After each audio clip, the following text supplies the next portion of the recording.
नमस्कार। मैं संजय सनम यूट्यूब के सभी व्यूवर्स का हृदय से अभिवादन करता हूं। व्यूवर्स, राजस्थान की राजधानी गुलाबी नगरी जयपुर में हूं और जयपुर में कुछ सामाजिक क्षेत्रों के तो कुछ सियासत का माहौल जानने के लिए कुछ सियासत के लोगों से भी मिल रहा हूं। लेकिन मेरी मुलाकात बहुत चुनिंदा लोगों से हो रही है। सियासत के भी कुछ वे लोग जो सामाजिक क्षेत्र में भी अपनी मर्यादा, गरिमा और सेवा की भावना रखते हैं और उसी उद्देश्य के साथ सियासत में आते हैं और सियासत में भी बड़ी संजीदगी के साथ जिस पार्टी के साथ जुड़ते हैं उस पार्टी के साथ जुड़ कर के सेवा करते जाते हैं, लेकिन कभी जनता का प्रतिनिधित्व सही रूप से चुनाव जीत करके करते नजर नहीं आते। तब लोगों के मन में सवाल उठता है कि ये व्यक्ति इतने सालों से राजनीति में है, लेकिन हमारे समाज की तरफ से ये प्रतिनिधित्व अब तक उस रूप में क्यों नहीं कर रहा। और इसी सवाल को लेकर के जब ये सवाल कई जगह से हमारे सामने आया, तब हमने फिर इसी सवाल को लेकर के आज जिस शख्सियत से आपका परिचय करवा रहे हैं, अगर जयपुर के लोग हैं तो निश्चित रूप से स्क्रीन पर इस चेहरे को देख करके पहचान जाएंगे, और जयपुर से बाहर के लोग अगर देख रहे हैं तो फिर उनका परिचय मैं बताना जायज़ भी समझता हूं। इस वक्त मेरे साथ स्क्रीन पर मौजूद हैं जयपुर प्रदेश भारतीय जनता पार्टी का एक कद्दावर नेता, जो वैसे जैन समाज तेरापन से आते हैं, लेकिन राजनेता का कोई धर्म संप्रदाय नहीं होता। राजनीति के लिए जनता ही धर्म संप्रदाय होती है। इसलिए हमारे साथ इस वक्त जुड़ रहे हैं श्रीमान सुनील कोठारी जी। नमस्कार। सुनील कोठारी जी के बारे में एक बात कहता हुआ चलूं कि तकरीबन 35 वर्षों से, यानी 3 दशक से ज़्यादा जिन्होंने सियासत में पार्टी की सेवा की है। और सुनील कोठारी जी से पहला सवाल इन्हीं के समाज के लोगों से उठ कर के आ रहा है, और वो सवाल ये है, कोठारी साहब, जनता की सेवा कब कीजिएगा? जनता की सेवा का निश्चित रूप से मेरा जो भाव था राजनीति में आने का, जो मेरा ध्येय रहा है वो राजनीति में के माध्यम से जनता के लिए कार्य करना, जयपुर शहर के को आगे बढ़ाना और पूरे विश्व स्तर पर जयपुर को ले जाने की दृष्टि से ही मैं राजनीति में आया हूँ। और उसी नाते एक राजनीतिक दल के प्लेटफॉर्म के रूप में और विचार का जो राष्ट्रवादी विचार भारतीय जनता पार्टी का था वो मुझे अच्छा लगा, और उस नाते मैं भारतीय जनता पार्टी का कार्यकर्ता बन के और कार्य कर रहा हूँ। और निश्चित रूप से संगठन के माध्यम से हम लोग अपने जयपुर की जनता का काम कर भी रहे हैं, सरकार के माध्यम से, विपक्ष में रहते हुए आंदोलनों के और प्रदर्शनों के माध्यम से। और आपने जो बात कही है विधानसभा चुनाव, लोकसभा चुनावी राजनीतिक जो बात आपने की है, तो निश्चित रूप से मेरी जो भाव है मैं जनता के माध्यम से, चुनाव के माध्यम से जनता की सेवा करके जयपुर को उन ऊंचाइयों पर मैं ले जाना चाहता हूँ कि जिसका एक पूरी दुनिया में जयपुर का एक अपना अलग नाम हो। बिल्कुल बिल्कुल बिल्कुल। चलिए कोठारी साहब, आपका परिचय हमें जो मिला, आप छात्र राजनीति से ही आपके अंदर सियासत यानी नेतृत्व के गुण थे। उसके बाद आपने भारतीय जनता पार्टी में कई पदों को सुशोभित किया, और अभी आप, अगर मैं भूल नहीं कर रहा हूं तो शायद प्रदेश उपाध्यक्ष के पद पर हैं। मैं 2010 तक प्रदेश उपाध्यक्ष था, उसके बाद जयपुर शहर का मैं अध्यक्ष बना और अगस्त 2020 के अंदर मैंने उस पद को छोड़ा है। अच्छा, अभी मैं प्रदेश कार्य समिति सदस्य हूँ। प्रदेश कार्य समिति के सदस्य हैं। तो कोठारी साहब का ये छोटा सा परिचय था, और ये तो प्रदेश के पदों का परिचय है, पार्टी के पदों का परिचय है, लेकिन असली परिचय अगर कोठारी साहब का मिले तो वो है उनके अपने क्षेत्र के लोगों का, यहाँ के लोगों का, जो कोठारी साहब को किस रूप में देखते हैं। सरल, सौम्य, शालीन, कम बोलने वाला। आपको भी आश्चर्य होगा कि राजनीति में नेता कहीं कम बोलने वाले भी होते हैं, लेकिन होते हैं साहब बहुत कम, न पितुली बात करने वाले। और आप देखिए आवाज़ का वॉल्यूम कितना धीमा, कितना सॉफ्ट, कितना मीठा। तो जयपुर वालों, अगर मैं इस सवाल आपसे करूं कि अगर ऐसा नेता आपको मिले तो आपको कैसा लगेगा? अच्छा लगेगा। कोठारी साहब, आप जैन समाज से आते हैं, ये तो सही है सर? और जैन समाज अल्पसंख्यक समुदाय में आता है। मेरा एक सवाल है आपसे, 35 वर्षों की इस राजनीति में जिस पार्टी के प्रति आपने सेवा की, एक निष्ठ भावना के साथ, जिसके सूत्रों के साथ आप बंधे रहे, क्या उस पार्टी ने कभी आपको जैन समाज के प्रतिनिधि के रूप में टिकट देने की पेशकश की, या फिर आपने टिकट ठुकरा दी? आपने जो सवाल किया है जैन समाज के नाते, मैं जैन समाज के नाते हूँ और जैन समाज के ही सोच और संस्कारों को मैं राजनीति के माध्यम से जनता तक ले जाने के लिए मैं कार्य कर रहा हूँ। और इसी नाते मैं विगत 35 वर्षों से राजनीतिक क्षेत्र में काम कर रहा हूँ।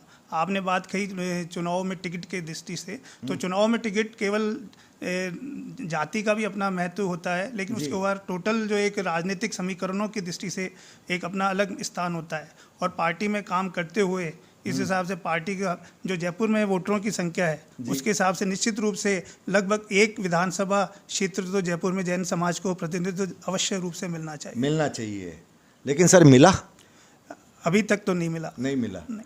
तो कोठारी साहब क्या कभी अपने घर में तो बात हो ही सकती है, अपने घर में भी क्या आपने कभी बात रखी, या इतनी सरलता के साथ आप चुपचाप खामोश रह के चले आए? मैं राजनीतिक क्षेत्र में काम करते हुए निश्चित रूप से मैं एक समाज के नाते मैं वहाँ पे काम करता हूँ, लेकिन साथ में समाज की आवाज़ बन के हम सब लोग जब राजनीतिक टिकटों के लिए हम जाएंगे तो उस समय इस बात को करेंगे समाज के माध्यम से कि पार्टी इस पर विचार करे और आने वाले समय में जैन समाज को उचित प्रतिनिधित्व जयपुर से मिले। कोठारी साहब, एक बात, जब हम आपसे इंटरव्यू लेने के लिए आ रहे थे, हमें कुछ जानकारियाँ, क्ल्यू लेने थे जो कि हम लेते हैं। उसमें क्ल्यू हमारे पास ये आया कि आपकी जो सोच है वो एमपी के लिए रही है, विधायक के लिए कुछ कम रही है। लेकिन सर आप मुझे ये बताइए कि इस बार 2023 के चुनाव में जयपुर की जनता की सेवा के लिए क्या विधायक की सीट पर आपका मन बनेगा? आप 2023 में ही अपनी इस भूमिका को अदा करने के लिए तैयार हैं? मैं पार्टी का जब भी आदेश होगा, पार्टी के लिए जनता के बीच में जाके काम करने के लिए पहले भी तत्परता, आज भी हूँ और आगे भी रहूँगा। और रही बात जो जयपुर से आपकी समाज के रिप्रेजेंटेशन की, हम सब लोगों का यही प्रयास है कि चूँकि जयपुर एक बहुत बड़ा मेट्रोपॉलिटन सिटी है, यहाँ सभी प्रकार के जातियों का और सभी का प्रतिनिधित्व जयपुर के वोटर्स का होता है, उसमें भी बहुत अधिक बड़ी संख्या हमारे जयपुर में भारतीय जनता पार्टी के प्रशंसकों की और वोटरों की है।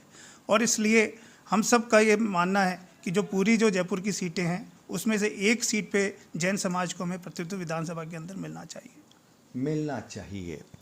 एक सीट पर कम से कम जैन समाज के प्रतिनिधि को मौका मिलना चाहिए। और सबसे बड़ी बात यह है कि अगर पार्टी के पास वैसा विकल्प है, वैसा जवाब है, वैसा प्रतिनिधि है, वैसा उम्मीदवार है, तो फिर पार्टी विचार क्यों नहीं कर रही? ये बात मिस्टर कोठारी नहीं कहेंगे, लेकिन ये बात हमारी तरफ से तो जाती है। और हम इसलिए कहेंगे क्योंकि ये बात कहीं ना कहीं जैन समाज की तरफ से आती है। तो समाज की बात को पार्टी तक पहुंचाना ये पत्रकार का भी काम होता है। हम पत्रकार की भूमिका का निर्वाह कर रहे हैं और बाकी का काम पार्टी के संगठन के नेताओं तक जाता है कि अगर आपके पास उस समाज का सुयोग्य उम्मीदवार मौजूद है, उसके बाद आप वहां पर उस समाज के लोगों की भावना को संतुष्ट करने की कोशिश क्यों नहीं कर रहे? और अगर भूल चूक हो गई तो हो गई, लेकिन आइंदा भूल ना हो। यानी 2023 आपके सामने है और 2023 में जैन समाज की तरफ से अगर ऐसा उम्मीदवार आपके सामने है तो फिर पार्टी को निर्णय करना चाहिए। कोठारी साहब, अभी आपके राजस्थान में जो हालात हैं, राजस्थान सरकार, गहलोत जी की सरकार बजट के बाद में थोड़ी कंफर्ट जोन में आ गई है, या फिर आपका आंदोलन, आपकी आवाज़ उतनी मजबूत नहीं है क्योंकि आपकी पार्टी के अंदर में भी कुछ खींचतान चल रही है?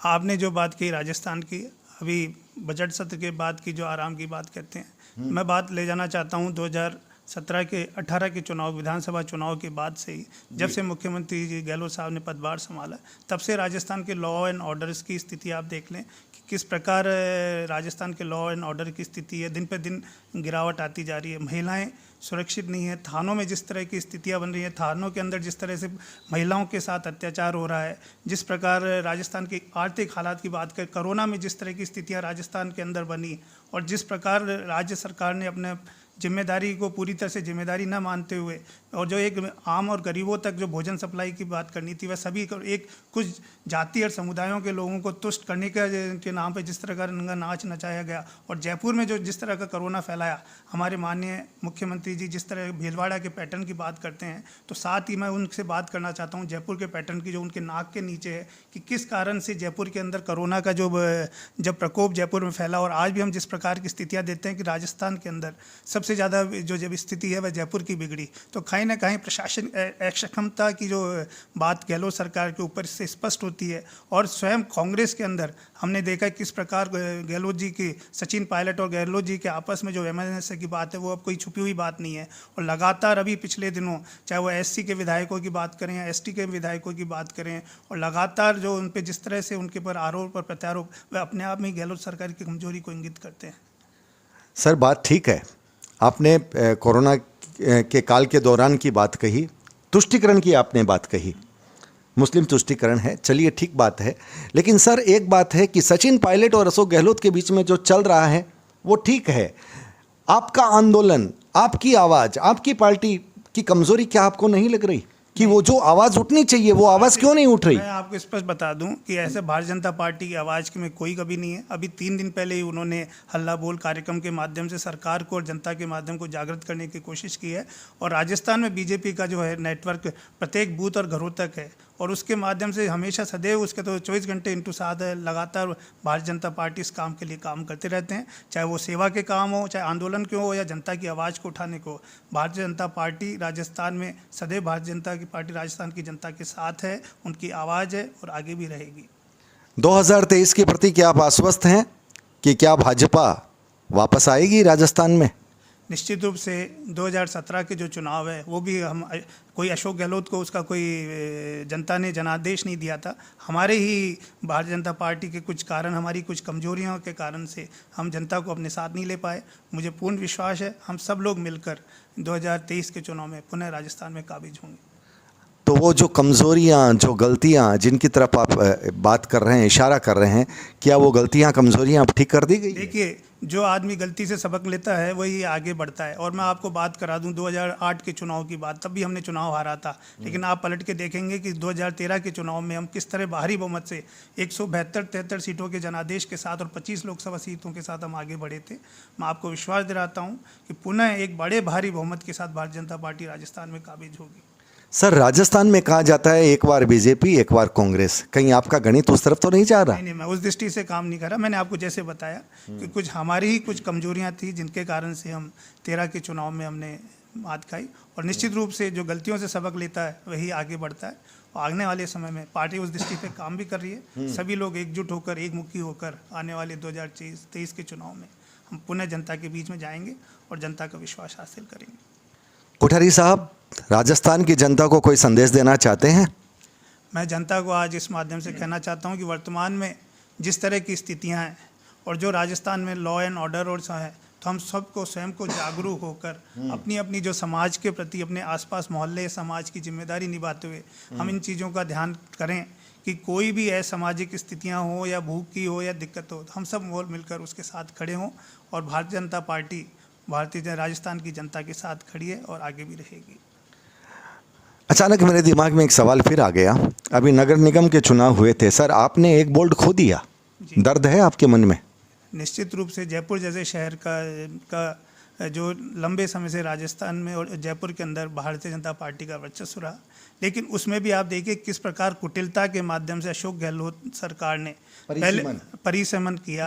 एक सोची समझी थी, एक रणनीति के माध्यम से उन्होंने पहले तो उनके वार्डों को बढ़ाया, पहले 150 वार्ड किया और बाद में उसको 2 नगर निगम में विभाजित किया। और विभाजित के बाद भी जो परिसीमन इस तरह से किया गया कि कुछ जातिगत गणित के हिसाब से, तुष्टीकरण के माध्यम से, कुछ वोट बैंक के माध्यम से उन्होंने इस तरह से समीकरण किया। और उसके बाद भी अगर हम आज भी 250 वार्डों का अगर हम उसको आकलन करेंगे तो भारतीय जनता पार्टी बहुमत के अंदर है। परिसीमन की वजह से आपका एक वोल्ट गया, आप ये मानते हैं? बिल्कुल, उसमें बहुत बड़ा उसका योगदान है। और हमारे पास जो गणित के समीकरण आते हैं उसमें आपके कार्यकर्ताओं के अंदर में नाराज़गी संगठन के प्रति और भारतीय जनता पार्टी की घर की गुटबाजी, इसे आप कोई नंबर देंगे, बताएंगे कि कुछ चलता है? आपको बात बता दूं, भारतीय जनता पार्टी एक बड़ी विश्व की सबसे बड़ा राजनीतिक दल है। बहुत बड़ी संख्या में कार्यकर्ता जुड़े रहे और कार्यकर्ताओं में नैसर्गिक रूप से जब वह राजनीति में काम करता है उसकी चुनाव लड़ने की इच्छा जनता के अंदर मध्य रिप्रेजेंटेटिव, जैसे आपने भी मेरे से बात की कि मैं जयपुर की जनता के माध्यम से मैं भी अपना काम करना चाहता हूँ, ठीक उसी प्रकार सभी कार्यकर्ताओं की इच्छा होती है, लेकिन वो अपराध नहीं है। वो अपराध नहीं, इच्छा होना अपराध नहीं है, लेकिन खड़ा होना अपराध है। अगर पार्टी के आदेश के उधर कोई खड़ा होता है तो निश्चित रूप से वह गलत मानता हूँ। कोई कार्यकर्ता अगर पार्टी के आदेश को जो है उसको करके खड़ा होता है तो निश्चित रूप से मैं उसको गलत मानता हूँ। अगर वह पार्टी का सिपाही है तो पार्टी के विचार के प्रति जो समर्पित कार्य करता है, यह उसकी जिम्मेदारी है कि वह टिकट का आवेदन करे, लेकिन अगर संगठन उसको नहीं देता है तो उसको नहीं खड़ा होना चाहिए। कोठारी साहब, एक सवाल यही से निकल के आ रहा है, आपने कहा कि पार्टी के नेतृत्व के खिलाफ नहीं जाना चाहिए, आवेदन कर सकता है, निवेदन कर सकता है, बगावत नहीं कर सकता, लेकिन अगर उस कार्यकर्ता के पास जनवेदनी की आवाज़ हो तो फिर पार्टी के संगठन का निर्णय महत्वपूर्ण है या जनवेदनी का निर्णय महत्वपूर्ण है? मैं दोनों ही चीज़ों का अपना अपना महत्व है, क्योंकि पार्टी भी जनता से ही जुड़ी हुई है। जनता की आवाज़ को अगर कोई पार्टी नहीं उठा पाएगी तो वह पार्टी अपने आप में ही ख़त्म हो जाएगी। और इस बात को दृष्टि रखते हुए पार्टी इस पैटर्न को अपनाती है कि नीचे तक के कार्यकर्ताओं की और वहाँ के नीचे की जनता क्या सोचती है, और वहीं से राय वगैरह होते हुए नीचे जो पार्टी की एक प्रक्रिया है, नीचे के कार्यकर्ताओं से, नीचे के जो हमारे प्रमुख जो शुभचिंतक हैं उनकी राय के माध्यम से और विचार परिवार के लोगों से राय करते हुए हम पार्टी को तय करते हैं, टिकट को तय करते हैं। चूँकि कोठारी जी संगठन में हैं, रहे हैं, इसलिए उन्हें संगठन के तौर तरीके से वो बहुत अच्छी तरह से वाकिफ़ हैं, इसलिए ये हमारा सवाल इनसे बनता था। हालांकि हमने कुछ घुमाकर सवाल ज़रूर किए, लेकिन कोठारी जी ने उस गेंद को बल्ले पर तो लिया, लेकिन बहुत शांति से डिफेंस खेल दिया। और राजनीति की ये कुशलता भी होनी चाहिए और ये भी जायज़ है। लेकिन एक बात तय है कि किसी भी पार्टी में, मैं सभी पार्टियों की बात कर रहा हूँ, कि किसी भी पार्टी में हमने देखा है कि तेज़ तर्रार ऊंची आवाज़ में बोलने वाले, बात को घुमाने वाले नेताओं की तो कमी नहीं है, लेकिन सरलता से, सौम्यता से, सरल अंदाज में बात कहने वाले लोग कम हैं। इसलिए हर पार्टी को अपने ऐसे कार्यकर्ता की पहचान करनी चाहिए और उन्हें आगे जनता के पास तक लाना चाहिए। ये पार्टी के संगठन की जिम्मेदारी निश्चित रूप से बनती है। और जो पार्टी संगठन अपने हीरों की पहचान नहीं करता वो अपनी ज़मीन को भी खोता है। कहीं ना कहीं जो शिकस्त होती है, जो परास्त होती है, उसमें पार्टी नेतृत्व की गुटबाजी या फिर भाई भतीजावाद की नीति भी हावी होती है। इसलिए एक मैसेज है राजनीति को भी, राजनेताओं को भी और जो पार्टी के संगठन के लोग हैं उनको भी, कि ध्यान रखें, योग्य और काबिल उम्मीदवारों को जनता के समक्ष पेश करें, तभी आपकी साख बढ़ेगी, तभी पार्टी जीत करके आएगी और वे लोग जनता की सेवा कर पाएंगे।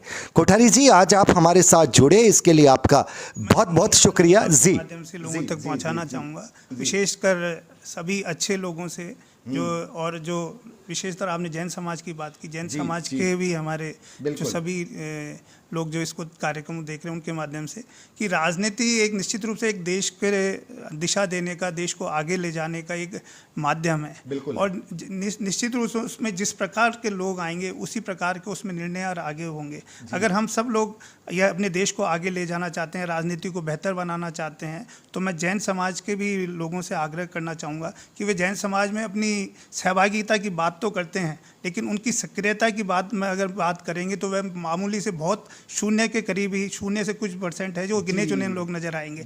और इस बात को हम सभी लोगों को समझना पड़ेगा कि केवल बातें करने से कुछ काम नहीं होता, हमें सक्रियता के साथ और ऐसे कार्यकर्ता जो इस क्षेत्र में काम करना चाहते हैं, देश के लिए कुछ करना चाहते हैं, समाज को आगे ले जाना चाहिए, न केवल उनको भी खड़ा होना चाहिए और समाज को भी ऐसे लोगों के साथ सक्रियता के साथ उनके कार्यों में, उनके कार्यक्रमों में, उनकी सहभागिता के साथ उनको ताकत देनी चाहिए। तभी जाके हम जैन समाज की जो एक संस्कार और मूल्यों को राजनीति के माध्यम से देश के विकास में, योगदान में, नवनिर्माण में हम उसका योगदान दे पाएंगे।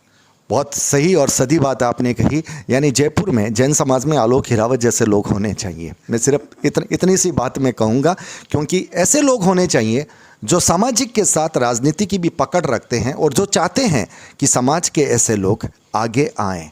तो आलोक हिरावत जी जैसे लोग, क्योंकि आज मेरा जो भी ये साक्षात्कार बन रहा है उसकी पृष्ठभूमि में आपके जयपुर का आलोक हिरावत कहीं ना कहीं मेरे साथ जुड़ा है और यही विचार वहाँ से आप तक जा रहा है। तो व्यूवर्स जी बिल्कुल बिल्कुल पहुंचा रहा है।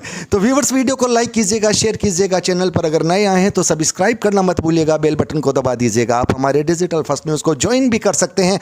आपको हमारा ये वीडियो, हमारी ये वार्ता, हमारे अतिथि का ये परिचय और उनके साथ जो सवाल जवाब कैसे लगे, अगर आपका कोई कमेंट है, आपका कोई सुझाव है तो उसका भी बहुत बहुत स्वागत है। एक बार पुनः कोठारी जी का मैं शुक्रिया अदा करता हूं और इस भूमिका पर लाने के लिए आलोक हिरावत जी का भी तहे दिल से आभार ज्ञापित करता हूं। जी आपका भी बहुत बहुत आभार। जी बहुत मुझे अवसर दिया, आपने कुछ प्रश्न पूछे, साथ में मेरे को भी अपनी मन की भावना व्यक्त करनी। बिल्कुल सर, बहुत बहुत स्वागत, आपके प्रति बहुत बहुत शुभकामनाएं। ये चाहते हुए कि 2023 में आप प्रतिनिधित्व करें, जन प्रतिनिधित्व करें, पार्टी का प्रतिनिधित्व की बात नहीं कर रहा हूं, जनता का प्रतिनिधित्व करें, जयपुर की जनता की सेवा का अवसर मिले और विधायक बन करके जयपुर की सेवा करें। और अगला इंटरव्यू हम जब लें तो हम या तो तब लें जब आपको विधायक की टिकट मिल जाए और उसके बाद तब लें जब आप विधायक बन जाए। हम यही कामना करते हैं। बहुत बहुत आभार, नमस्कार।